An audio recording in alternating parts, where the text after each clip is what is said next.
Welcome back, y'all. It's been a hot minute since I sat down and talked to y'all one-on-one. Let's talk basketball. Let's talk MVP race. This is definitely the best MVP race I have seen in a long time. You got Giannis Antetokounmpo, you got Joel Embiid, you got Nikola Jokic, you got my boy JT, and you got Luka Doncic. In my personal opinion, all five of these guys are well deserving to win the Most Valuable Player award, but only one of them can win, and who is my pick for that? Well, yeah, I know. You're already like, oh, he's picking JT. Who's wicked biased. No, it's my pick actually isn't JT. So stick around to the end. I'm going to go player by player and tell you why I think they each individually deserve this award. But at the end of the day, only one of them gets my pick. Not like my pick matters, but Adam Silver, one day, I'm going to be picking the MVP with y'all.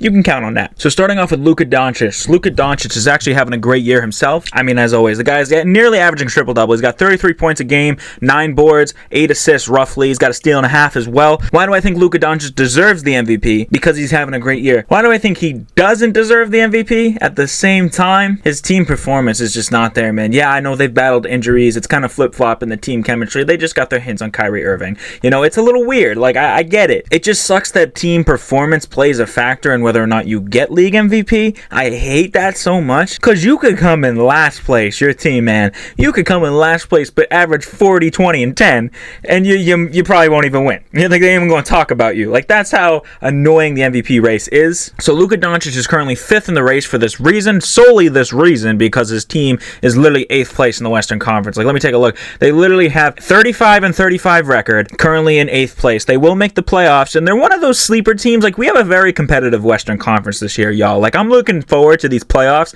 especially on the Western Conference side of things. I think it will be absolutely ridiculous to watch. You know, that's my opinion on Luka Doncic. Let's move on to the next one. Number 4 is my boy Jason Tatum. Jason Tatum is having himself a year, y'all. He's absolutely, like, the same with Luka. You know, obviously all these guys are having themselves a year. JT has been a little inconsistent this year. He's been playing real well for the most part, but he has those games where he'll drop, 10 to 15 points. He's not shooting that well. Jaylen Brown comes in, picks up the slack. Another person who I think should be a lot higher in the MVP race as well as Jaylen Brown. He does not get talked about enough. He lives in Jason Tatum's shadow, in my opinion. Like, you put Jaylen Brown on his own team. Like, if Jaylen Brown is the top guy on a rebuilding team, oh my God, can you imagine the stats he'd be putting up? He's already putting up crazy numbers. Like, let me take a look. He's already putting up 26, 6, 3. Like, the guy's already, he's not playing bad. He's pushing 30 points a game. Some nights, most nights, he's getting over 30 points a game. But because he's partnered with Jason Tatum is the, oh my God, the new Celtic superstar, the franchise player. Like, he could be a career Celtic. He could be there forever, which I hope. That would be great. But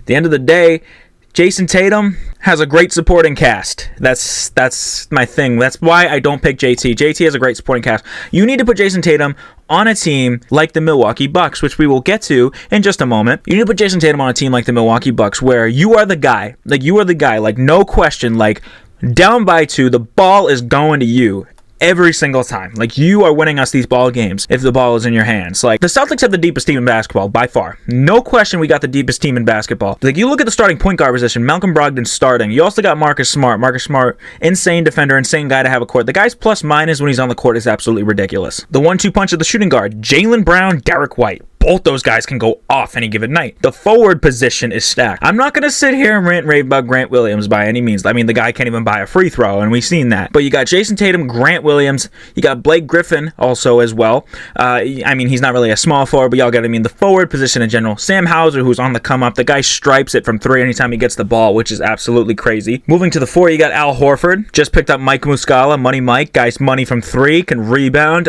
Same with Blake Griffin, can also play the 4. Then the center position is the position we definitely lack. Robert Williams, the Time Lord. I mean, that guy is on the come up. Great defensive big, can rebound.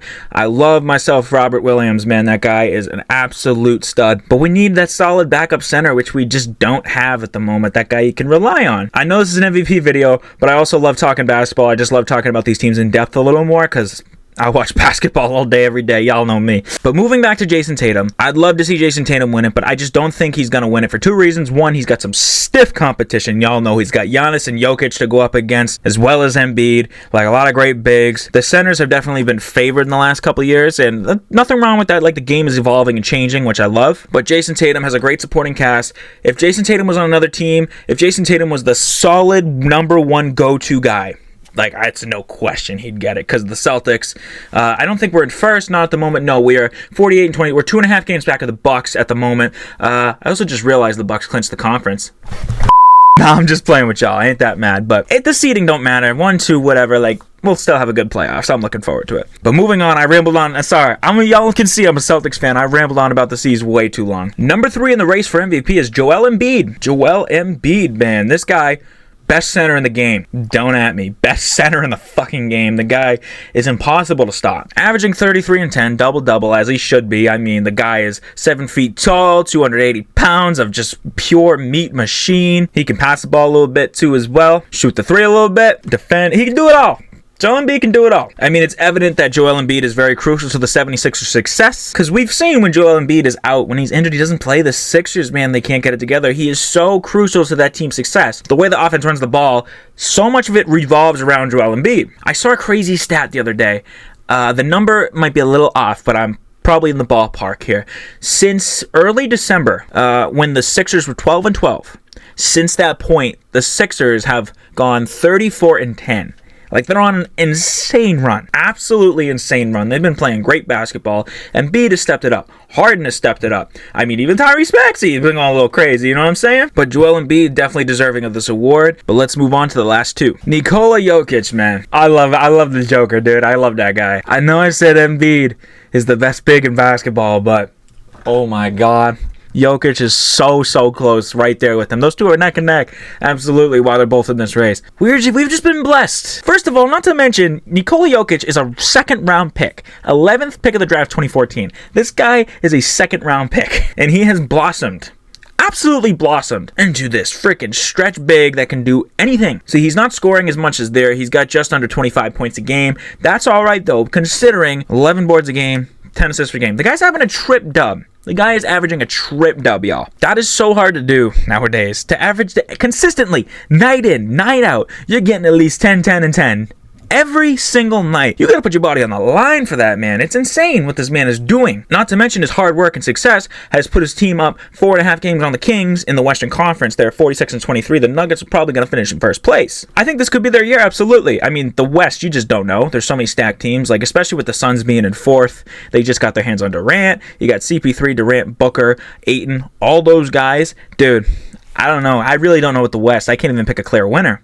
I mean, I'll definitely root for the Nuggets. The Nuggets, I think this is their year. Jokic is playing great basketball. Definitely deserves to be in the running. And last but certainly not least, I have a love-hate relationship with this man.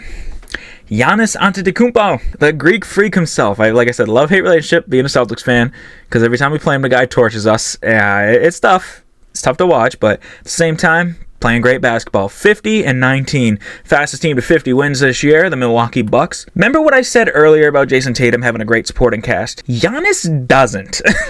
Before y'all clown on me, I'm not dismissing the fact Drew Holiday's a solid point guard. I am not dismissing the fact that Chris Middleton can play the three real well. I am not dismissing the fact that Brook Lopez is a great interior defender and a great rebounder. But without Giannis Antetokounmpo on the Milwaukee Bucks, they're in the back end of the playoffs. There's no question. They're not even a top 5 team in the East. It's no chance. So Giannis, I gotta give him credit. He's having a great year, playing some great basketball. Oh, this is gonna be tough. It's between Giannis and Jokic for me. I have picked a winner. You got Jokic averaging a triple-double in first place. Both those things play a very great factor in terms of deciding who is MVP. Then you got Giannis. Fastest team to 50 wins. He's playing great basketball. I didn't even tell you all his stat line. Excuse me for that. 1 second. So let me take a look here. He's averaging 31, 11. Assist-wise, he's got 5 assists, so not as good as Jokic. But scoring the ball, rebound, he's just creating for his teammates. He's just on the floor. His presence is so respected and so helpful to his team's success. Giannis Antetokounmpo, ladies and gentlemen. That's my MVP pick. Like, it has to be. Absolutely has to be. The guy deserves it. He's playing